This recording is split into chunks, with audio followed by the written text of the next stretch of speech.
Hello everyone, welcome back to @0099। आशा करते हैं आप लोग स्वस्थ मस्त एकदम जबरदस्त होंगे और आपकी तैयारी एकदम अच्छे लेवल से चल रही होगी, बढ़िया तरीके से चल रही होगी यूपीपी 2026 की। तो उसी क्रम में आगे चलते हुए आज हम देखने वाले हैं यूपी पुलिस कांस्टेबल 2026 की एसएसएफ सीरीज में रीजनिंग का पार्ट नंबर 5। इससे पहले हम रीजनिंग में 4 पार्ट देख चुके हैं, जिसमें हमने अप्रॉक्सीमेट 40 से 45 क्वेश्चन सॉल्व कर लिए हैं। ठीक है, 40 से 45 क्वेश्चन की प्रैक्टिस सेट हमने सॉल्व कर ली है। आज बारी हमारी पार्ट नंबर 5 की। आज हम देखने वाले हैं पार्ट नंबर 5 ऑफ रीजनिंग। ठीक है, एसएसएफ सीरीज हमारा नाम है। ठीक है, यूपी पुलिस कांस्टेबल में जो हमने प्रैक्टिस सेट स्टार्ट की है हर सब्जेक्ट की, उसका हमने एक छोटा सा नाम दे दिया है एसएसएफ सीरीज। ठीक है, और हमारा जो है टाइमिंग है सेम 9 बजे है। ठीक है, तो समय को ज़्यादा बर्बाद नहीं करेंगे। ठीक है, और एक और भी दिक्कत है, ये ठीक है वाली। ठीक है, तो आज हम ट्राई करेंगे कि ये जो शब्द है ठीक है, इसका यूज़ थोड़ा कम करें। तो चलिए शुरू करते हैं आज के लेक्चर को बिना किसी देरी किए। देखते हैं आज के प्रैक्टिस सेट नंबर 5 में किस किस तरह के क्वेश्चंस हमारे। ठीक है, क्वेश्चन नंबर 1 हमारा डाइस का क्वेश्चन है, पासे वाला क्वेश्चन है। तो पासे वाले क्वेश्चन में क्या रहता है कि जैसे हम लोग जानते हैं कि पासे में 6 फेजेस होते हैं। जैसे कोई पासा है जो लूडो वाला पासा होता है, उसमें 6 नंबर्स होते हैं, 1 2 3 4 5 और 6। उन 6 नंबर में, ठीक है, अगर हम पासे को इस तरह रखें, ठीक है, कोई एक पासा है, उसके 6 फलक होते हैं। ठीक है, 6 फेजेस जिसको हम बोलते हैं। तो इन क्वेश्चंस में क्या करता है, उसका एक साइड तो दिखा देता है, ठीक, और जो दूसरा साइड होता है वो उस पीछे की तरफ रहता है, वो हमारा हिडन रहता है। अब ये क्या कहता है कि उसी एक सेम पासे का कोई 2 सिचुएशन दे देगा। जैसे ये पासा इस तरह रखा हुआ है, अब इस पासे को इस तरह मोड़ दिया तो ये सिचुएशन हमारी बन गई, इसको लाके रख दिया। अब इस पासे को अगर हमने इस तरह मोड़ दिया तो उसकी सिचुएशन इस तरह बन गई, तो उसका 5 ऊपर आ गया, 2 इधर आ गया, 4 इधर आ गया, तो वो हमारा दर्शा दिया गया। ठीक है, वो हमको दिखा दिया गया। अब हमसे पूछेगा कि इसमें से किसी एक नंबर का, कि इस नंबर के विपरीत फलक पर, ठीक है, जो अपोजिट वाला फेस होगा उस पे कौन सा नंबर आएगा। ये जो प्रश्न होते हैं डाइस वाले, ये 2-3 तरह से आते हैं। पहला होता है जिसमें 2 नंबर कॉमन रहते हैं। जैसे कि अगर एग्जांपल के तौर पे हम देखें, ऐसे दे देगा ये 2, एक ऐसा रफ फिगर है, ये दोनों हमारे पासे हैं, पे डाइस बना हुआ है। यहाँ पे जैसे यहाँ पे लिखा हुआ है 5 2 4 1 2 6, यहाँ पे लिख दिया इसने मान लो 5 4 3 एंड 5 3 4, ये हमको लिख दिया। अब अगर हम देखें इसमें, तो इसमें हमारा 2 नंबर कॉमन है, इसमें 5 और 4 इसमें भी है, सॉरी ये 3 लिख दिया हमने, 2, यहाँ पे मान लो 2 लिखा हुआ है। अब हम देखें तो इसमें 2 नंबर कॉमन है हमारे, एक 5 और 4, ठीक है, इसमें भी 5 और 4, ये दोनों क्या है, सेम है। अगर ऐसी सिचुएशन बने, ठीक है, कि 2 पासों में 2 नंबर, ठीक है, 2 सिचुएशन दिया हुआ है पासों का और उसमें हमारे 2 नंबर कॉमन है, तो हम क्या करेंगे, उन दोनों नंबर को हटा देंगे। ठीक है, ठीक, उन दोनों नंबर को हमने हटा दिया तो जो हमारे नंबर बचे, ठीक है, वो दोनों क्या होंगे, आपस में अपोजिट होंगे एक दूसरे के।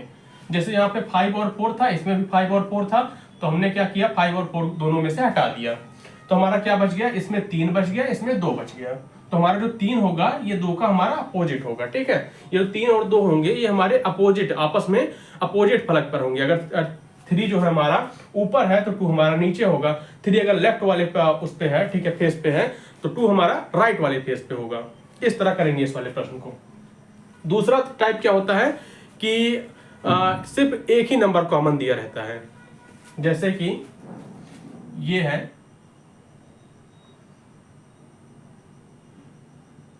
और ये है, यहां पे दे दिया 1 3 5 और यहां पे दे दिया 2 1 एंड 6, ये हमको दे दिया। अब अगर हम यहाँ पे देखें तो हमारा सिर्फ एक ही नंबर कॉमन है। ठीक, दोनों में सिर्फ एक ही नंबर कॉमन है। बाकी अगर हम इस वाले प्रश्न में देखते हैं, इस वाले टाइप में, तो इसमें हमारा 2 नंबर कॉमन था, 5 और 4, लेकिन इसमें हमारा सिर्फ एक ही नंबर हम देख पा रहे हैं कॉमन है, वो है हमारा 1। तो इस तरह के प्रश्नों को कैसे हल करेंगे, कैसे सॉल्व करेंगे? इसमें हमें क्या करना रहेगा, जो हमारा कॉमन वाला नंबर रहेगा उसको लिख लेंगे, ठीक है, और उसी के रिस्पेक्ट में क्या करेंगे, ये जो हमारा डाइस है उसको हम एंटी क्लॉकवाइज घुमा देंगे। जैसे हमारा 1 है ये, ठीक है, क्लॉकवाइज इस तरह से चलता है और एंटी क्लॉकवाइज इस तरह चलता है। यहाँ पे 1 लिखा हुआ है, अब हमने इसके नंबर को एंटी क्लॉकवाइज घुमा दिया। अगर हम एंटी क्लॉकवाइज घुमाएंगे तो हमारा 1 के बाद इधर कौन सा आ जाएगा, 3 आ जाएगा, 3 के बाद 5 आ जाएगा। तो एंटी क्लॉकवाइज हम इसको लिख लेंगे, ठीक। यहाँ हमने 3 लिख लिया, यहाँ पे 5 लिख लिया। सेम काम दूसरे वाले डाइस में भी करेंगे। यहाँ पे कॉमन हमारा क्या था, 1 था, तो 1 के नीचे हमने 1 लिख लिया। ये दोनों हमारे कॉमन थे, कॉमन को आपस में ऊपर नीचे लिख लेंगे, और 1 के रिस्पेक्ट में अब इसको भी क्या करेंगे, एंटी क्लॉकवाइज घुमा देंगे। इसको भी एंटी क्लॉकवाइज अगर हम घुमा देंगे तो फिर हमारा नंबर कैसे लिखा जाएगा, 1 फिर 6 फिर 2, और फिर इसके नीचे हम वही सेम चीज लिख लेंगे। 1 हमारा लिखा हुआ है, फिर 6 फिर 2। अब क्या होगा, जो नंबर एक दूसरे के नीचे है वही क्या हो जाएंगे, आपस में अपोजिट नंबर हो जाएंगे। जैसे 3 के नीचे हमारा 6 है तो ये दोनों आपस में क्या हो जाएंगे, अपोजिट हो जाएंगे, और 5 के नीचे 2 है तो ये दोनों आपस में अपोजिट हो जाएंगे। जैसे 3 और 6 जो होगा वो आपस में विपरीत फलकों पर होगा, और 5 और 2 जो होगा ये आपस में विपरीत फलकों पर होगा।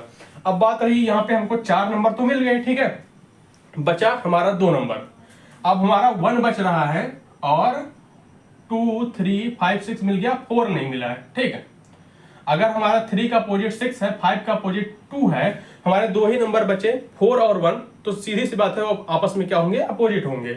अगर हमको 3 का अपोजिट 6 पता चल गया, 5 का अपोजिट 2 पता चल गया, तो सीधी सी बात है बचे 2 नंबर, तो वो दोनों नंबर क्या होंगे, आपस में अपोजिट होंगे। 1 और 4 आपस में क्या होगा, अपोजिट होगा, ठीक है। ये था टाइप नंबर 2। एक और टाइप का आता है, ठीक, वो टाइप कैसा होता है,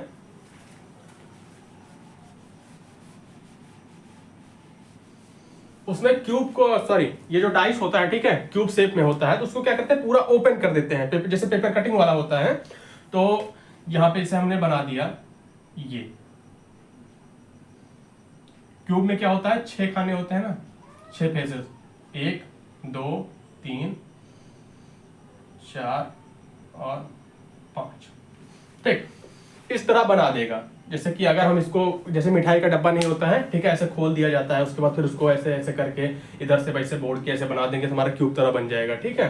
तो उसी तरह ऐसे खोल के पूरा रख दिया जाता है, उसको मतलब पेपर कटिंग की तरह से काट के रख दिया जाता है क्यूब को, पार्ट बाय पार्ट करके। अब इसमें जरूरी नहीं है कि 1 2 3 4 5 6 ही लिखा हो। इसमें क्या करते हैं, कभी कभी साइन बना देते हैं, हैशटैग बना दिया, ऐसे ये डॉलर बना दिया, और @ बना दिया, और यहाँ पे बना दिया, मान लो A लिख दिया, यहाँ पे B लिख दिया, यहाँ पे C लिख दिया। अब ये क्या करेगा, पूछेगा कि हमारा ये जो हैशटैग बना है इसका अपोजिट, ठीक है, अगर हम इसको मोड़ के क्यूब बना देते हैं, ठीक, ये जो चीज है हमारा, जो पेपर खुला हुआ है पूरा, इसको अगर हम मोड़ के क्यूब बनाते हैं तो हमारा हैशटैग के अपोजिट में कौन सा नंबर आएगा। तो इसमें या फिर पूछ लेगा कि ये जो डॉलर वाला साइन बना है उसके अपोजिट में कौन सा नंबर आएगा। तो इसकी एक ही ट्रिक है। इसकी ट्रिक क्या है, ऑड वाला ऑड के अपोजिट होगा, इवन वाला इवन के अपोजिट होगा, ठीक, एक प्लेस छोड़ के। जैसे कि हमारा ये वाला हैशटैग है, ठीक है, हैशटैग का अपोजिट हमारा क्या होगा, ये @ होगा। कैसे, जो हमारा बना होगा, जो जिसका अपोजिट हमको निकालना होगा उसके बगल में एक फेस को हम छोड़ देंगे, और जो अगला वाला फेस होगा वही उसका अपोजिट होगा। जैसे हमारा यहाँ पे हैशटैग है, उसके अगला फेस, उसका अगला फेस हमारा क्या है, यहाँ पे डॉलर बना हुआ है, ठीक है, तो एक फेस हम क्या करेंगे, छोड़ेंगे, उसके बाद जो दूसरा फेज आएगा वही इसका अपोजिट होगा। इसके बाद हमारा कौन सा फेज है, @ वाला, तो ये दोनों आपस में क्या होंगे, अपोजिट होंगे। अगर हमको इसका निकालना है, ये डॉलर साइन वाले का अपोजिट, तो हमको क्या करना है, जैसा कि हमने पहले वाले में बताया कि उसके बगल वाला एक फेज हमको छोड़ देना है, उसके बगल जो फेज होगा दूसरे नंबर पे वही क्या होगा, उसका अपोजिट होगा। तो इसके बगल कौन सा हमारा फेज है, @ का फेज है, इसको हमने छोड़ दिया। उसके बगल हमारा कौन सा है, ए बना हुआ है, तो ये दोनों क्या होंगे, आपस में अपोजिट हो जाएंगे। वही बात करें अगर हम बी की, तो बी के बगल हमारा कौन सा है, बी के बगल या फिर ऊपर नीचे, ठीक है, कहीं भी हो सकता है। तो बी के हमारे नीचे मान लेते हैं, ठीक, या फिर अगर इस तरह से हम कर दें तो ये बी के बगल हो जाएगा, बात एक ही है। तो बी के बगल हम देखें तो बी के बगल हमारा कौन सा है, एट द रेट है, तो जो जस्ट बगल वाला होगा उसको हम छोड़ देंगे, ये वाला हमने छोड़ दिया, इसका हमारा क्या हो जाएगा, बगल वाले के जो हम छोड़ेंगे उसके जस्ट बगल वाला जो होगा वही उसका अपोजिट होगा।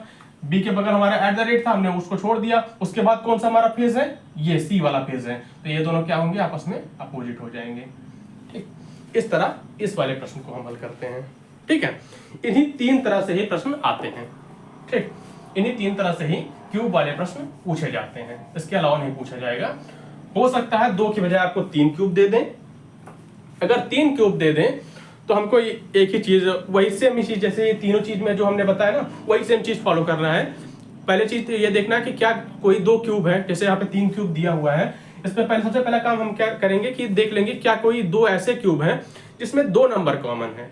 अगर ऐसा हो जाता है तो तीसरा वाला जो नंबर होगा हमको सीधा सीधा ऑटोमेटिक उसका अपोजिट मिल जाएगा।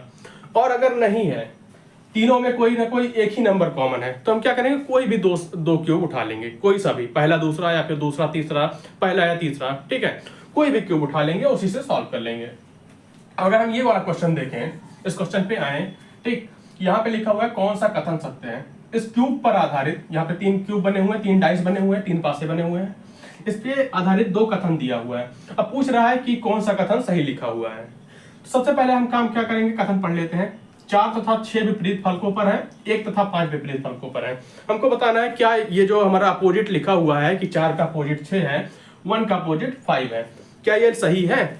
तो इसके लिए हम क्या करेंगे, सबसे पहले सबके अपोजिट निकाल लेंगे इस डाइस के आधार पर, ठीक है।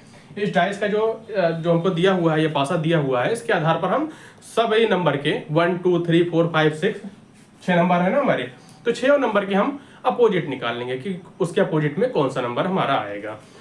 तो कैसे निकालेंगे, तीनों डाइस को सबसे पहले हमने जैसे कहा कि देख लेंगे कि क्या कोई 2 डाइस ऐसे हैं जिसमें 2 नंबर कॉमन है। देखते हैं 5 2 4 1 2 6 3 4 1, किसी में भी 2 नंबर कॉमन नहीं है आपस में।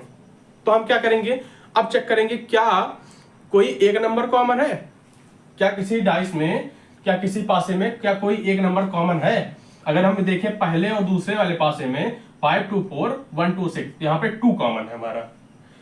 वहीं पे अगर हम आ जाए पहले और तीसरे में, तो देखें यहाँ पे 5 2 4 3 4 1, 4 कॉमन है हमारा, ठीक।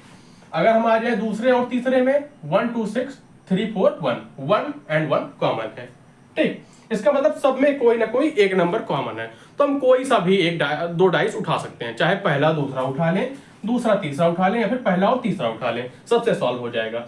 चलो हम सीधा सीधा सिंपली पहला और दूसरा उठा लेते हैं।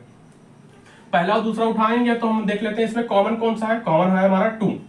सेम वही वाला जो भी मैंने बताया वही ट्रिक यूज करेंगे, कॉमन वाला लिख लेंगे, ठीक। कॉमन वाली जो है वो आपस में ऊपर नीचे लिख लेंगे, जो नंबर हमारा कॉमन होगा उसको ऊपर नीचे लिख लेंगे। उसके बाद फिर ये जो क्यूब के नंबर है उसको एंटी क्लॉकवाइज घुमा के लिख लेंगे। सबसे पहले काम करते हैं, जो हमारा कॉमन है 2 है, 2 लिख लेते हैं, ठीक। अब इसको क्या करेंगे, एंटी क्लॉकवाइज घुमा देते हैं, ठीक। एंटी क्लॉकवाइज घुमा के अगर नंबर को लिखेंगे हम एंटी क्लॉकवाइज, तो एंटी क्लॉकवाइज अगर घुमाएंगे तो हमारा इस तरह घूमेगा, सॉरी क्लॉकवाइज तो इस तरह घूमता है ना, 12 1 2 3 4 5 घड़ी इस तरह चलती है, और उल्टा क्या होगा, इस तरह होगा। तो 2 के उल्टा हमारा इस तरह चलेगा ना एंटी क्लॉकवाइज, तो 2 के बाद 4 आएगा, 4 के बाद 5, 2 के बाद 4 एंड 4 के बाद 5। दूसरे क्यूब पर आ जाते हैं, दूसरे क्यूब में हमारा 2 कॉमन था, 2 के 2 हमने लिख लिया। अब 2 के रिस्पेक्ट में एंटी क्लॉकवाइज घुमा देते हैं, एंटी क्लॉकवाइज घुमाएंगे, 2 के बाद 6 आएगा, 6 के बाद 1 आएगा, ऊपर नीचे लिख लेते हैं, लो मिल गया हमको। अब 4 का अपोजिट हमारा 6 मिल गया, 5 का अपोजिट हमारा 1 मिल गया, बचा 2, ठीक। बचा हमारा 2, 1 का निकल गया, 5 का निकल गया, 4 का, 6 का, 2, बचा कौन सा नंबर, 3। तो सीधी सी बात है, 2 नंबर जो बचे होंगे आपस में क्या होंगे, अपोजिट होंगे। 4 नंबर निकल के तो 2 नंबर बचे हुए हैं, तो सीधी सी बात है दोनों आपस में क्या होंगे, अपोजिट होंगे। और हमको निकालना किसका था, 4 6 1 और 5, 4 6 1 और 5 का हमारा निकला हुआ है, ठीक। अब हम यहाँ पे चेक करें, 4 तथा 6 विपरीत फलकों पर है, यहाँ पे देखें तो 4 और 6 क्या है, आपस में अपोजिट है। इसका मतलब ये तो ठीक है, 4 और 6 आपस में विपरीत फलकों पर है, ये ठीक है। दूसरा चेक करते हैं, 1 तथा 5 विपरीत फलकों पर है। क्या 1 और 5 भी विपरीत फलकों पर है, अपोजिट है एक दूसरे के?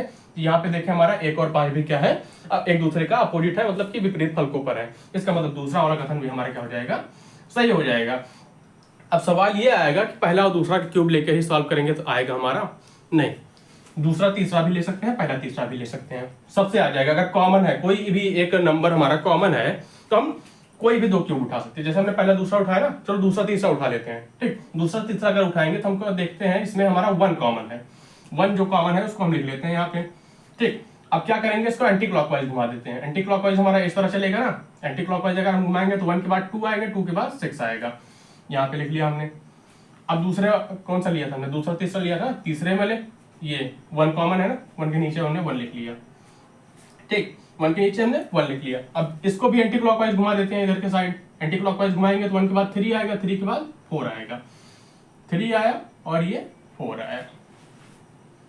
अब अगर हम निकालें 6 का अपोजिट 4, इसमें भी आया था ना 6 का अपोजिट 4 आया है ना, 6 का अपोजिट 2 का अपोजिट 3, यहाँ पे भी हमने निकाला था ना, क्योंकि 4 और 6 का आपस में अपोजिट है, 5 और 1 आपस में अपोजिट है, तो बचा हमारा 2 और 3। तो सीधी सी बात है 2 और 3 आपस में अपोजिट हो जाएंगे, वही यहाँ पे निकल गया है। और यहाँ पे कौन सा नंबर नहीं दिया हुआ है, यहाँ पे नहीं दिया हुआ है 5। ठीक, यहाँ पे 5 नहीं दिया हुआ है, तो सीधी सी बात है 1 और 5 बचा हुआ है, तो ये दोनों क्या होंगे, आपस में अपोजिट होंगे। ये डाइस 2 और 3 के यूज करके, डाइस नंबर 2 और डाइस नंबर 3 का यूज करके हमने इसको निकाला। अब dice number 1 and dice number 3 का यूज करके भी निकाल लेते हैं। डाइस 1 और डाइस 3 में क्या कुछ कॉमन है, 4 कॉमन है हमारा। ठीक, तो इसको भी कर लेते हैं। डाइस 1 एंड डाइस 3 कॉमन क्या हमारा 4 लिख लिया हमने। एंटी क्लॉकवाइज घुमा देते हैं इधर के साइड, एंटी क्लॉकवाइज इधर के साइड घुमाएंगे तो हमारा 4 के बाद 5 आएगा, 5 के बाद 2 आएगा। यहाँ 5 लिख लिया हमने, यहाँ पे 2 लिख लिया। तीसरे में देखते हैं, तीसरे में 4 कॉमन है, 4 के नीचे 4 हमने लिख लिया। एंटी क्लॉकवाइज घुमा देते हैं, एंटी क्लॉकवाइज इस तरह घुमाएंगे, 4 के बाद 1, 1 के बाद हमारा 3, 4 के बाद 1, 1 के बाद 3। अब यहाँ पे भी देख लेते हैं, 2 का अपोजिट हमारा 3, 5 का अपोजिट हमारा 1, और बचा हमारा क्या 1, 5, 1, 2, 3, 5 है, 4 है, 6 बचा है। ठीक, जो 6 और 4 बचे हैं ये दोनों आपस में सीधी सी बात है अपोजिट हो जाएंगे। अब देख ले, तीनों में अगर हम देखें तो हमको सेम ही चीज मिल रही है, सब में सेम मिल रहा है। ठीक, 5 का अपोजिट 1, 4 का अपोजिट 6 और 3 का अपोजिट 2, यहाँ पे भी 3 का अपोजिट 2, 4 का अपोजिट 6, 1 का अपोजिट 5। यहाँ पे देख लें तो 5 का अपोजिट 1 या फिर 1 का अपोजिट 5, 2 का अपोजिट 3 और 6 का अपोजिट 4। ठीक है, सब में मिल रहा है। ठीक, तो सीधी सी बात है, अगर कोई भी दो क्यूब जिसमें कोई भी एक नंबर कॉमन है तो हम कोई सा भी 2 क्यूब उठा सकते हैं।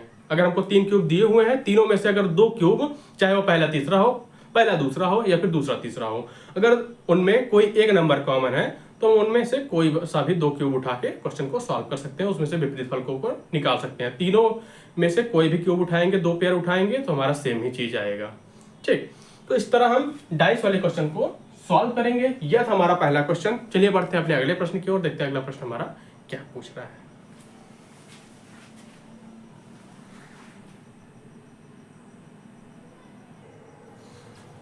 इसी के साथ बढ़ते हैं अपने अगले प्रश्नों की तरफ। अगला प्रश्न हमारा क्या है, प्रश्न नंबर 2 और 3। ठीक, प्रश्न नंबर 2 और प्रश्न नंबर 3। प्रश्न नंबर 2 में हमको क्या पूछ रहा है, क्या करना है, हमको विषम चुनना है। मतलब कि इसमें 4 चीज दिए हुए हैं। ठीक है, एक वीनस मच्छी का फंद और सूर्यमुखी, घटपर्णी और घड़ा, ये 4 शब्द हमको दिए हुए हैं। इन 4 शब्दों में से 3 शब्द ऐसे हैं जो आपस में किसी न किसी प्रकार से संबंधित हैं या फिर किसी न किसी पैटर्न के अकॉर्डिंग आपस में रिलेटेड है, कोई 3 शब्द। लेकिन एक शब्द ऐसा है जो बाकी तीनों से क्या है, अलग है, और वही शब्द हमको क्या करना है, बताना है, चुनना है, वही शब्द हमको टिक करना है। तो चलिए देखते हैं। अब ये समझ में तो नहीं आ रहा होगा, वीनस मच्छी का फंद, घटपर्णी, घड़ा, चलो सूर्यमुखी सनफ्लावर समझ में आ रहा है। ठीक, ये घटपर्णी, घड़ा और वीनस मच्छी का फंद, अब अगर हम इस तरह से देखें तो नहीं समझ में आएगा। इंग्लिश में कन्वर्ट करते हैं। वीनस मच्छी का फंद को कहते हैं विंस फ्लाई ट्रैप।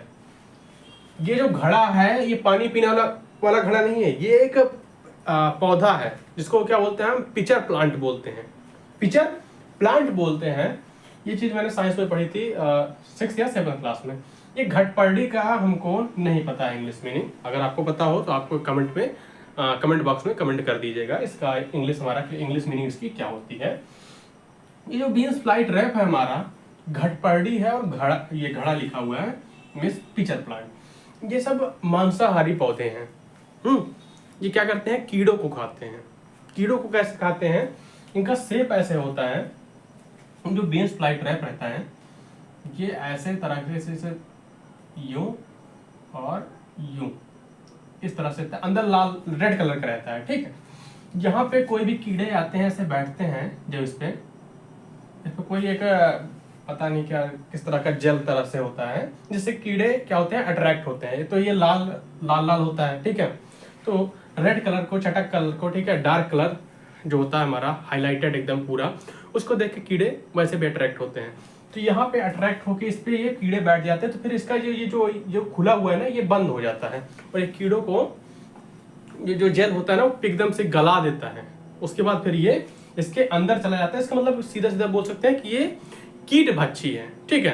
कीट भक्षी पौधे हैं जो कीड़ों को खाते हैं। तो जो घड़ा वाला है मीन्स पिचर प्लांट है, ये भी हमारा इसका शेप कुछ इस तरह से होता है, ऐसे करके रहता है और यहाँ पे ऊपर एक ऐसे ढक्कन टाइप में रहता है, ठीक है।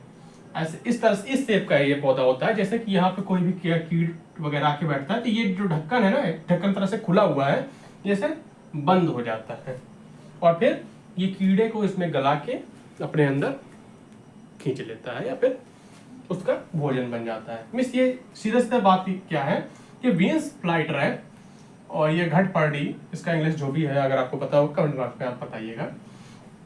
और ये जो पिचर प्लांट, ये तीनों आपस में ये तीनों क्या है, किस तरह से रिलेटेड है कि ये तीनों कीट भक्षी पौधे हैं। क्या है, कीट भक्षी पौधे हैं, ठीक है। ये तीनों क्या करते हैं, कीड़ों को खाते हैं। ये ऐसे पौधे हैं। विश्वास नहीं हो रहा होगा, जिसने पढ़ा होगा साइंस में उसको पता होगा, या फिर आप नेट पे सर्च कर लीजिएगा आपको दिख जाएगा। ये जो होता है हमारा बीन्स फ्लाइट रैप और ये पिचर, ये घटपर्डी भी होता है कुछ, ये भी एक कीट भक्षी पौधा है, ये भी कीड़ों को खाता है। फिलहाल इसको मैंने नहीं पढ़ा था। ये पिचर प्लांट और ये बीन्स फ्लाइट रैप तो मैंने पढ़ रखा है। तो ये तीनों जो है ये कीट भक्षी पौधे हैं, मीन्स कीड़ों को खाते हैं। लेकिन जो सनफ्लावर है हमारा, ये भैया कीट भक्षी नहीं है। ये हमारा कीट भक्षी नहीं है, इसलिए हमारा जो सनफ्लावर होगा ये हमारा करेक्ट आंसर होगा। ये हमारा क्या होगा, इन चारों में से ऑड या फिर विषम विकल्प होगा। तुम्हारा सूर्यमुखी मींस ऑप्शन नंबर 1 क्या हो जाएगा, करेक्ट आंसर हो जाएगा। इसी के साथ बढ़ते हैं अगले प्रश्न की तरफ। प्रश्न नंबर 3। प्रश्न नंबर 3 हमारा क्या है, इसको यहाँ पे कथन दिया हुआ है, निष्कर्ष दिया हुआ है, हमको बताना है कौन सा निष्कर्ष सही होगा।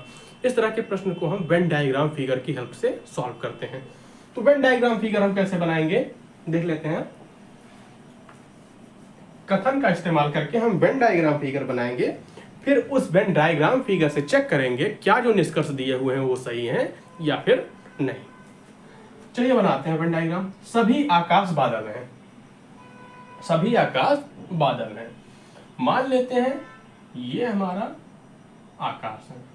आकाश को हम एस से डिनोट कर देते हैं। आकाश को इंग्लिश में स्काई बोलते हैं, तो हमने इसको एस से डिनोट कर दिया। आप अपने हिसाब से किसी भी चीज से डिनोट कर सकते हैं जो आपको समझ में आए। मैंने आकाश को एस से डिनोट किया। सभी आकाश बादल हैं, इसका मतलब जितने भी आकाश हैं वो हमारे क्या होंगे, बादल के अंदर आएंगे। अगर सारे के सारे आकाश, जितने भी आकाश हैं सब बादल हैं, तो आकाश वाला पोर्शन हमारा पूरा बादल के अंदर आ जाएगा, क्योंकि जितने भी आकाश हैं वो सब बादल हैं। इसमें सीधा सीधा बोल रहा है हमारे पहले स्टेटमेंट में कि सभी आकाश बादल हैं, तो हम जितना भी आकाश का पोर्शन है सबको बादल के अंदर कर देंगे। ये हमने इसको बादल के अंदर कर दिया और बादल को हमने सी से डिनोट कर दिया, क्योंकि बादल को इंग्लिश में क्लाउड बोलते हैं। आप अपने हिसाब से किसी भी चीज से डिनोट कर सकते हैं। फिर दूसरे स्टेटमेंट की तरफ आते हैं, दूसरे कथन की तरफ आते हैं। सभी बादल बारिश हैं। सभी बादल क्या हैं, बारिश हैं। हमको बताया गया है सभी बादल बारिश हैं। इसका मतलब जितने भी बादल होंगे, जितना भी बादल का पोर्शन होगा वो समार किसके अंदर आ जाएगा, बारिश के अंदर आ जाएगा। तो बादल वाला जितना पोर्शन है सबको हम बारिश के अंदर कर देते हैं, और बारिश को इंग्लिश में रेन बोलते हैं, इसलिए हम इसको आर से डिनोट कर देते हैं।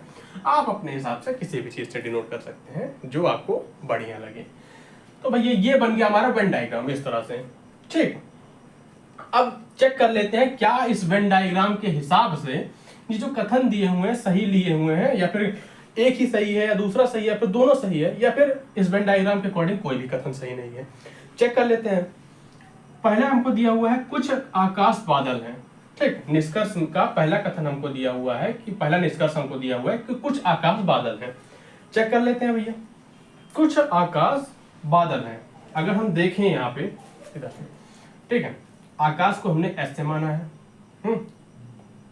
और जो हमारा ये है बादल उसको हमने सी से माना है। कुछ आकाश बादल हैं। क्या ये जो हमारा आकाश है उसका कुछ पोर्शन बादल के अंदर है भैया, पूरा पोर्शन हमारा बादल के अंदर है, ठीक है। तो कुछ होगा, पूरा होगा, सीधी सी बात है, वो सही होगा, ठीक। कुछ क्या पूरा का, जब पूरा का पूरा हमारा आकाश, कुछ आकाश बादल है पूछ रहा है, लेकिन यहाँ पे बोला गया क्या गया है, सभी आकाश बादल हैं। जितना भी आकाश होगा सब बादल के अंदर आ जाएगा। तो जब सब बादल के अंदर आ गया तो सीधी सी बात है कुछ आकाश बादल है, सीधा सीधा सही होगा कि हमारा कुछ पोर्शन आकाश का बादल तो है ही, ठीक है। अगर यहाँ पे लिखता कि सभी आकाश बादल है तब भी हमारा सही हो जाता, क्योंकि पूरा का पूरा पोर्शन आकाश का हमारा बादल के अंदर है, ठीक है। लेकिन इसको ये उल्टा लिखा हुआ है, यहाँ पे लिखना ये चाहिए था कि कुछ बादल आकाश है, ठीक है। तब हम इसको करते हैं कि क्लाउड का भी इतना पोर्शन बादल के अंदर है। एक बार हम चेक कर लेते हैं कि हमने गलत नहीं लिखा। कुछ आकाश बादल नहीं, ठीक लिखा है। तो कुछ आकाश बादल है, ये तो हमारा करेक्ट है। ये पूरा का पूरा आकाश का पोर्शन हमारा बादल के अंदर आ गया, सीधी सी बात है कुछ पोर्शन तो हमारा बादल होगा ही होगा। कुछ क्या सब का सब है, तो कुछ अगर ऑल का केस है तो सम तो सीधी सी बात है सही हो जाएगा, ठीक है। अगर सबका सब पूरा पूरा पोर्शन उसके अंदर है तो कुछ की बात कर रहा है तो कुछ तो सीधी सी बात है सही होगा। दूसरे निष्कर्ष की तरफ आ जाते हैं। सभी बादल आकाश हैं, सभी बादल आकाश हैं, सभी बादल आकाश है। कैसे हो सकता है भैया, गलत है। जितना भी आकाश है, ठीक है, जितना आकाश है वो पूरा का पूरा बादल है, लेकिन पूरा का पूरा बादल आकाश नहीं है। बादल का कुछ पोर्शन, जैसे बादल हमारा इतना है, इतना पोर्शन हमारा बादल का तो आकाश है, लेकिन इतना पोर्शन जो बच रहा है ये हमारा भैया आकाश नहीं है, क्योंकि स्टेटमेंट में सीधा सीधा दिया हुआ है सभी आकाश बादल हैं। जितना भी आकाश होगा वो बादल के अंदर आएगा, ना कि जितना बादल होगा वो आकाश के अंदर आएगा। इसका मतलब हमारा स्टेटमेंट कंक्लूजन नंबर 2, निष्कर्ष नंबर 2 गलत होगा। और इसी के साथ हमारा only first conclusion will be correct. Only one हमारा ऑप्शन नंबर ए है, इसका मतलब ऑप्शन नंबर ए हमारा क्या हो जाएगा, करेक्ट आंसर हो जाएगा। इस तरह से हम इन तरह के प्रश्नों को सॉल्व करेंगे। चलिए बढ़ते हैं अपने अगले प्रश्न की ओर, देखते हैं अगला प्रश्न हमारा क्या पूछ रहा है।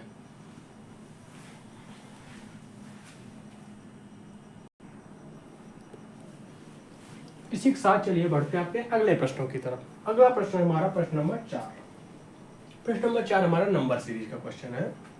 काफी मॉडरेट टाइप का क्वेश्चन है, ना बहुत इजी है ना बहुत हार्ड है, ठीक है, लेकिन दिमाग लगाने वाला क्वेश्चन है। इसमें अगर हम देखें तो हमारी नॉर्मल वाली सारी ट्रिक्स फेल हो जाएंगी कि मल्टीप्लाई करें कि ऐड करें, क्या करें, ठीक है।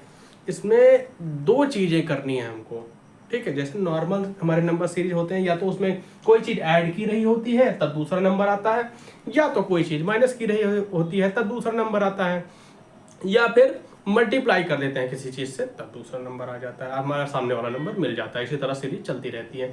लेकिन इस तरह की सीरीजों में हमको क्या करना रहता है, इस तरह की सीरीजों में हमको दो चीजें फॉलो करनी रहती हैं, तभी हमको आगे वाला नंबर मिलेगा, ठीक है। उन दोनों चीजों को अगर हम फॉलो करेंगे, दोनों चीजों को लगाएंगे तो हमारा आगे का सीरीज का नंबर मिलेगा।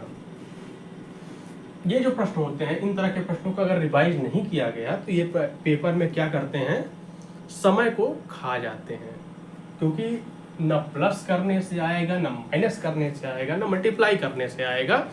इसी में आदमी चूसता रहेगा और ऐसे धीरे धीरे 2, 4, 6, 7, 8 मिनट खत्म होते जाएंगे, ठीक है। इस तरह के प्रश्नों को जब भी देखें कि एक नंबर बढ़ रहा है, एक नंबर घट रहा है, फिर लगातार नंबर बढ़ते चले जा रहे हैं, ठीक है, तो इस तरह के प्रश्नों को देख के हमें समझ जाना चाहिए कि उसमें कोई दो चीज़ें लगाई गई हैं, या तो प्लस माइनस भी लगाया गया है, या तो प्लस मल्टीप्लाई लगाया गया है, या तो माइनस मल्टीप्लाई लगाया गया है। ठीक है, इस तरह की चीज़ें उसमें फॉलो की गई हैं।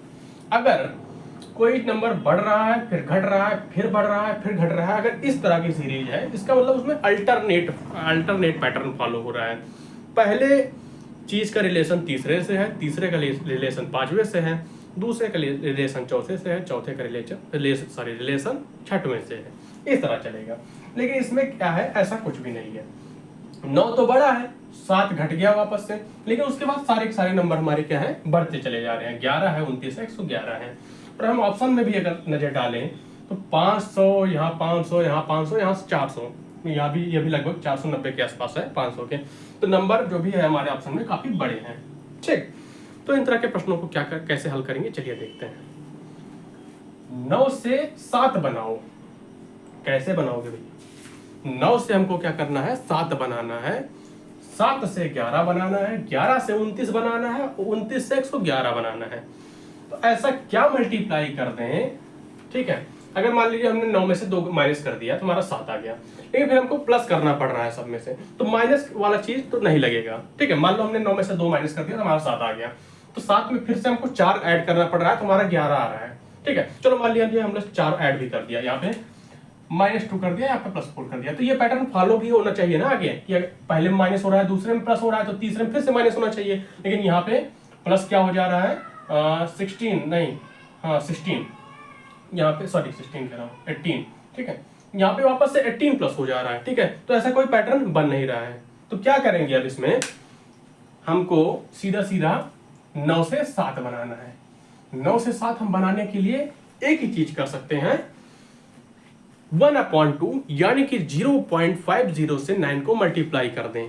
ठीक है, अगर हम 9 को यहां पे लिख लेते हैं, 9 को हम 0.50 या फिर 1/2 से मल्टीप्लाई करते हैं तो हमारा कितना आ जाता है, 9 का आधा हमारा 4.5। ठीक है, 4.5 में कितना प्लस करते हैं, हमारा 7 बन जाएगा। 4.5 में हमको प्लस करना पड़ेगा 2.5। ठीक है, अगर हम 2.5 प्लस कर देते हैं 4.5 में तो हमारा 7 बन जाता है। ठीक, आ गया ना, हमारा 9 से 7 बन गया।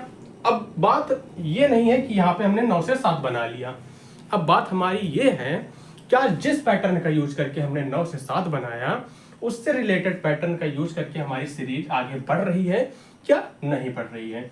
जो पैटर्न हमने यहाँ पे यूज किया 9 से 7 बनाने में, क्या वही सेम पैटर्न हमारा 7 से 11 बनाने में भी इस्तेमाल होगा या फिर नहीं। ठीक, चलिए देखते हैं। 7 हमने लिख लिया, ठीक है, 7 से हमको 11 बनाना है। हमने क्या किया, 0.50 का डबल कर दिया। ठीक है, 2 गुना कर दिया। 0.50 का अगर हम 2 गुना कर देते हैं तो हमारा क्या आ जाता है, 1 आ जाता है। ठीक है, 1/2 को अगर हम 2 से मल्टीप्लाई करते हैं फिर 2 गुना कर देते हैं तो हमारा 1 आ जाता है। ठीक है, आधे का 2 गुना 1। ठीक, उसके बाद हमारा अगर हम 7 से 1 को मल्टीप्लाई किया तो हमारा 7 आ गया, और यहां पे हमने 7 में 2.5 ऐड किया था। ठीक है, यहां पे हम कितना ऐड कर देते, हमको 11 मिल जाए +4 तो हमारा 11 मिल जाएगा। अब यहां पे भी पैटर्न के अंदर भी पैटर्न इस्तेमाल हो रहा है। ठीक है, जैसे कि हमारा 9 को 0.50 से मल्टीप्लाई किया, उसके बाद उसमें हमने 2.5 ऐड किया तो हमको 7 मिल गया। लेकिन अब यहाँ पे अगली सीरीज पे बढ़ने के लिए ये जो पैटर्न लगा है इसके अंदर भी पैटर्न का इस्तेमाल करना पड़ेगा, कि हमको जिस चीज से हमने पहले मल्टीप्लाई किया दूसरे नंबर में हमको उसका दोगुना से मल्टीप्लाई करना होगा, और जिस चीज को हमने ऐड किया था उसमें 1.5 और ऐड करके तब उसमें ऐड करना पड़ेगा। ठीक है, ये हमारा पैटर्न चलेगा, पैटर्न के अंदर पैटर्न। ठीक है, कि मतलब हमको अगर बनाना है दूसरा नंबर तो हमको मल्टीप्लाई 2 करना पड़ेगा। ठीक है, पहली वाली चीज में, ठीक है, पहले वाली चीज में जिससे मल्टीप्लाई हुआ है उसका दोगुना से मल्टीप्लाई करना पड़ेगा, साथ ही साथ सब में हमको 1.5 ऐड करना रहेगा। ठीक है, चलो भैया, यहां से 9 से 7 तो बन गया, 7 से 11 बन गया। अब क्या देखते हैं, हम कह रहा है 11 से 29 भी बन रहा है इसी पैटर्न का यूज करके, देख लेते हैं। 11 है, ठीक है, यहाँ पे 0.5 का 2 गुना हमारा 1 आया, 1 का 2 गुना करेंगे तो हमारा 1 का अगर 2 गुना कर देते हैं तो हमारा 2 आ जाता है। ठीक है, 1 मल्टीप्लाई बाई 2 हमारा 2 आया, ठीक। 11 2 जा 22, ठीक। 2.5 में हमने 1.5 ऐड किया था, हमारा 4 आया। अब 4 में हम क्या करेंगे, 1.5 और ऐड करेंगे, ठीक। एक minute, 1.5 and 5 6 and 7, 1.5 and 4, 7 plus 4 11 and चलो 11 2 जा 22, ठीक। 22 में हमको कितना ऐड करें, हमारा 29 मिल जाए। 22 हम कितना ऐड करेंगे, 7 ऐड कर दे तो हमको क्या मिल जाएगा, 29 मिल जाएगा, ठीक। 27 लाने के लिए हमने क्या किया, 4 में 3 ऐड किया है, और यहाँ पे हमने 2.5 में क्या ऐड किया था, 1.5 ऐड किया था। 1.5 का 2 गुना हमारा 3, ठीक है। तो इससे हमको ये पता चला जिसमें मल्टीप्लाई करेंगे उसका भी 2 गुना करते चलना है हमको, और जिसमें ऐड कर रहे हैं उसका भी 2 गुना करते चलना है हमको, ठीक है। जो नंबर हमको ऐड करना है उसका भी 2 गुना करते चलना है। इसमें 3 पैटर्न घुस गया, जो पैटर्न का यूज किया जा रहा है उसमें भी पैटर्न लगा, और जो ऐड किया जा रहा है उसके अंदर भी पैटर्न लगा, ठीक है। 11 से हमारा 29 बन गया, ठीक। अब 29 से हमको 111 बनाना है, इसी सेम पैटर्न का यूज करके करते हैं। 29 मल्टीप्लाइड बाई 0.5 0 का डबल किया हमने तो 1 आया, 1 का डबल किया हमने तो 2 आया, 2 का डबल करेंगे तो हम 4 आएगा, 2 2 जा 4, ठीक है। 29 इंटू 4 करते हैं तो हमारा कितना आ जाएगा, 4 9 जा 36, 6 कैरी 3, 4 2 जा 8, 8 3 11 है, 4 9 जा 36, 6 कैरी 3, 4 2 जा 8, 9 10 11, ये तो 116 आ जा रहा है। क्वेश्चन सही लिखा है।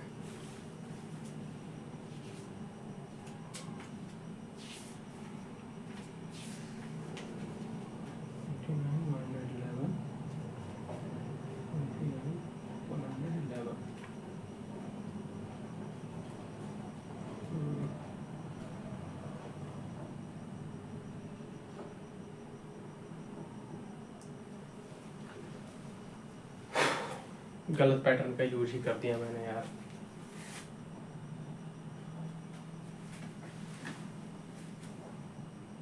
इसमें मल्टीप्लाई और माइनस का यूज करना है, ठीक। मैंने मल्टीप्लाई और प्लस का यूज कर दिया।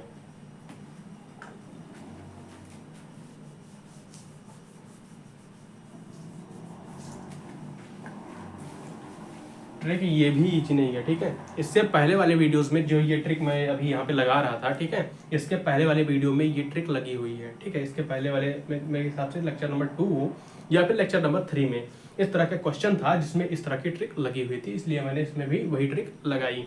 लेकिन इसमें भी डबल ट्रिक का यूज हुआ है, ठीक है, डबल साइन का यूज हुआ है इसमें भी, ठीक है। जो जिससे ये सॉल्व हो रहा है उसमें भी डबल साइन का यूज हो रहा है, मैंने ध्यान नहीं दिया। इसमें माइनस करना है, ठीक है। माइनस कैसे करना है, 9 से अगर हमको 7 बनाना है, 9 से 7 बनाना है, तो 9 को हमने 1 से मल्टीप्लाई किया, हमारा 9 आया, और 9 में से हमने 2 माइनस कर दिया तो हमारा 7 आ गया, ठीक है। वहीं पे अगर हमको 7 से 11 बनाना है तो 7 इंटू 2 किया हमने, मीन्स जिससे हमने मल्टीप्लाई किया उसका 2 गुना, ठीक है। तो 1 का 2 गुना हमारा 2 आया, 7 2 जा 14 हुआ, ठीक है। और 14 में से हमने क्या किया, 3 माइनस किया, ठीक। तो हमारा कितना आ गया, 11 आ गया। यहाँ से 2 माइनस किया था, ठीक है, 2 में एक और जोड़ देंगे तो हमारा 3 हो जाएगा, 3 माइनस करेंगे तो हमको 11 मिल जाएगा। अब 11 से 29 बनाना है, तो 11 इंटू यहाँ 1 से मल्टीप्लाई हुआ, 1 के बाद 2 से मल्टीप्लाई हुआ, 2 के बाद हम 3 से मल्टीप्लाई करेंगे, 11 इंटू 3 इक्वल टू 33, -2 -3, उसके बाद क्या हो जाएगा हमारा -4, ठीक है। -4 कर देते तो हमारा 33 -4 हमारा 29 आ जाता है। और 29 से हमको 111 बनाने के लिए क्या करना पड़ेगा, यहाँ 1 से मल्टीप्लाई किया, यहाँ से 2 से मल्टीप्लाई किया, यहाँ पे 3 से मल्टीप्लाई किया, तो यहाँ पे हम 4 से मल्टीप्लाई करेंगे। 29 इंटू 4 कर दिया हमने, कितना आ गया हमारा, 9 4 या 36 के 6 कैरी 3, 4 2 या 8 एंड 3 11, 2 माइनस किया, यहाँ पे 3 माइनस किया, यहाँ पे 4 माइनस किया, तो यहाँ पे हम 5 माइनस करेंगे। 5 हमने माइनस कर दिया तो हमारा आ गया 111। मल्टीप्लाई वाला ट्रिक हमने सही यूज़ किया था, हम लोग सही यूज़ कर रहे थे, बस हमने प्लस जो यहाँ पे माइनस का यहाँ पे जो माइनस किया है हमने उसकी जगह हम लोग प्लस कर दे रहे थे। ठीक है, तो ये वो वाली भी ट्रिक याद रखिएगा, क्योंकि वो भी ट्रिक लगती है। जैसे हमने बताया ना, लेक्चर नंबर 2 या 3 में ऐसे क्वेश्चंस हैं, ठीक है, जिसमें वो वाली ट्रिक लगी हुई थी। और अब हमको इसके आगे बताना है, इस 111 के बाद अगली सीरीज कौन सी आएगी। ठीक, तो वही सेम चीज यूज कर लेते हैं। यहाँ से 1, यहाँ पे 2, यहाँ पे 3, यहाँ से 4 से मल्टीप्लाई किया, तो यहाँ पे हम 5 से मल्टीप्लाई करेंगे, या कितना हो जाएगा 555। ठीक है, और यहाँ पे 2 से माइनस किया था, यहाँ पे 3, यहाँ पे 4, यहाँ पे 5, तो यहाँ पे सीधी सी बात है 6 से माइनस करेंगे। 555 माइनस 6 कर देते हैं, तुम्हारा कितना आ जाता है 549। ऑप्शन चेक कर लेते हैं, पहला दूसरा ऑप्शन हमारा 549 है, ये करेक्ट आंसर हमारा हो जाएगा। ठीक है, इस तरह की ये नंबर सीरीज थी। ठीक है, पहली बार में थोड़ी सी गलती हो गई थी, गलती इसलिए हुई थी क्योंकि इस तरह के प्रश्न पहले भी थे। ठीक, जरूरी नहीं यहाँ पे यही लगे। ठीक है, प्रश्न ऐसे भी आएंगे जहाँ पे जो मैंने ट्रिक लगाई थी इससे पहले वो भी लगेगा। ठीक है, आप लेक्चर नंबर 2 या 3 जाके देखिएगा, उसमें ऐसे प्रश्न है जिसमें वाली ट्रिक लगी हुई थी। ठीक, तो चलिए आ जाते हैं प्रश्न नंबर 5 की तरफ। प्रश्न नंबर 5 हमारा है लेटर कोडिंग का क्वेश्चन। ठीक है, लेटर कोडिंग किया गया है इसमें, PNMJ का रिलेशन QRVZ से है। ठीक है, तो हमारा DCEB का रिलेशन किस चीज से होगा ये हमको बताना है। तो सबसे पहले DCEB का रिलेशन किस चीज से होगा, इसको निकालने के लिए हमें क्या करना पड़ेगा, ऐसा कौन सा पैटर्न यूज हो रहा है जिसकी वजह से हमारा PNMJ QRVZ के रूप में बन जा रहा है। ठीक है, ऐसा कौन सा पैटर्न यूज हो रहा है वो पैटर्न हम निकालेंगे जिसकी वजह से हमारा ये PNMJ QRVZ बन जा रहा है। ठीक है, फिर वही सेम पैटर्न उठा के हम इसमें लगाएंगे DCEB में। ठीक है, फिर देखेंगे कि DCEB हमारा क्या बनेगा। ठीक, तो सबसे पहले पता करना हमको क्या है कि कैसा कौन सा चीज लगाया, फिर कैसा कौन सा ब्रह्मास्त्र यूज हुआ है जिसकी वजह से हमारा PNMJ QRVZ बन जा रहा है। ठीक, पता करते हैं इसको, PNMJ। ठीक है, इसके नीचे हमने क्या लिख लिया, QRVZ। ठीक है, अब सबसे जरूरी बात, इस तरह के प्रश्नों को हल करने के लिए जो लेटर कोडिंग के क्वेश्चन होते हैं, ठीक है, उसमें एक तो अपोजिट याद होना बहुत जरूरी है, दूसरा चीज क्या याद होना जरूरी है, लेटर के कोड।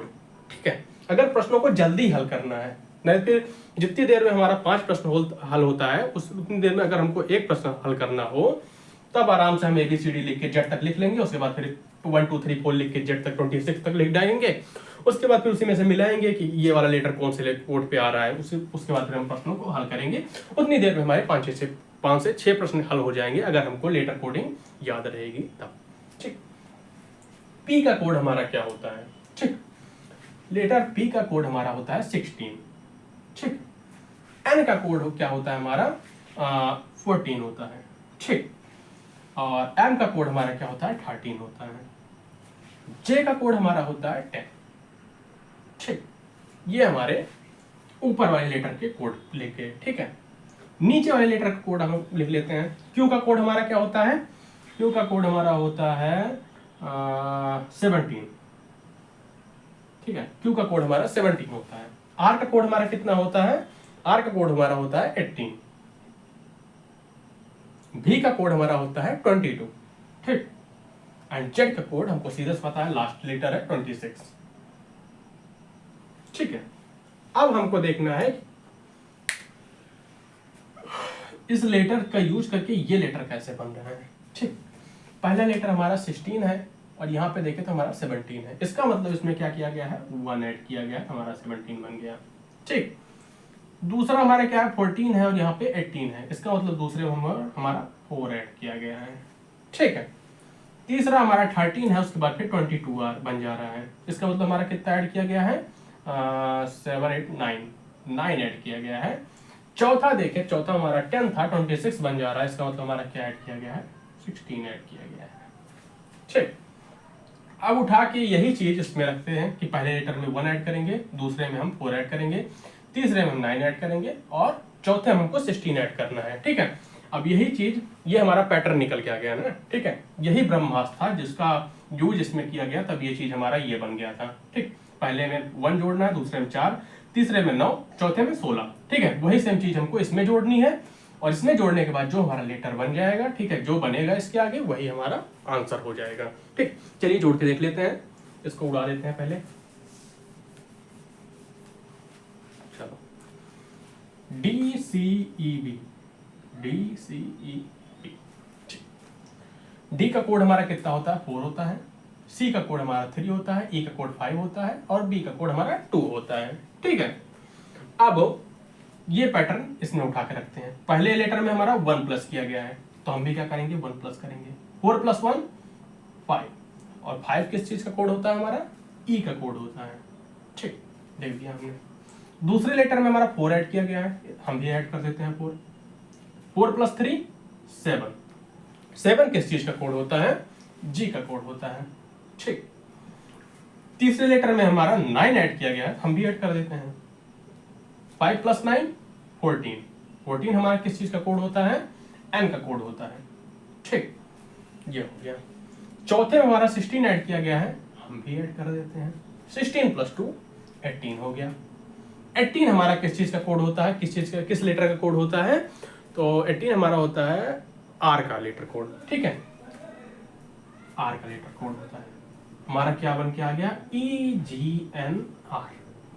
ऑप्शन चेक कर लेते हैं, EGNR ऑप्शन नंबर 3 में EGNR है, ऑप्शन नंबर 3 हमारा क्या हो जाएगा, करेक्ट आंसर हो जाएगा। इसी तरह हम इन तरह के प्रश्नों को भी हल करेंगे, ठीक है। तो आज के लिए बस इतना ही। पिछले वाले वीडियो में भी हमने 5 ही प्रश्न कराए थे, इसमें भी 5 ही कराए हैं, ठीक है। थोड़ा सा इशू है, इसलिए थोड़े थोड़े प्रश्न ही हो पा रहे हैं। ट्राई करेंगे अगले या फिर उसके बाद वाले वीडियो से वापस से 10-15 क्वेश्चन एक एक वीडियो में कराया जाए, ठीक है। तो आप इन सबको देखिएगा, और आपको अगर इसकी नोट्स चाहिए हो, ठीक है, इसका मतलब अगर टोटल प्रश्न ही चाहिए हो, क्वेश्चन ही चाहिए होगा, तो आपको नीचे डिस्क्रिप्शन में इंस्टाग्राम लिंक दिया हुआ है, उसके पोस्ट में आपको इन सब की नोट्स मिल जाएगी। जीके जीएस की भी मिल जाएगी, इसकी भी मिल जाएगी, ठीक है। आपको प्रैक्टिस सेट लिखा है मिल जाएगा, आप उससे अपनी प्रैक्टिस कर सकते हैं। तो चलिए आज की वीडियो को यहीं खत्म करेंगे, मिलेंगे अगले दिन फिर से शाम के 9 बजे रीजनिंग के साथ, रीजनिंग का पार्ट नंबर 6। तब तक के लिए बाय बाय, टेक केयर, जय हिंद।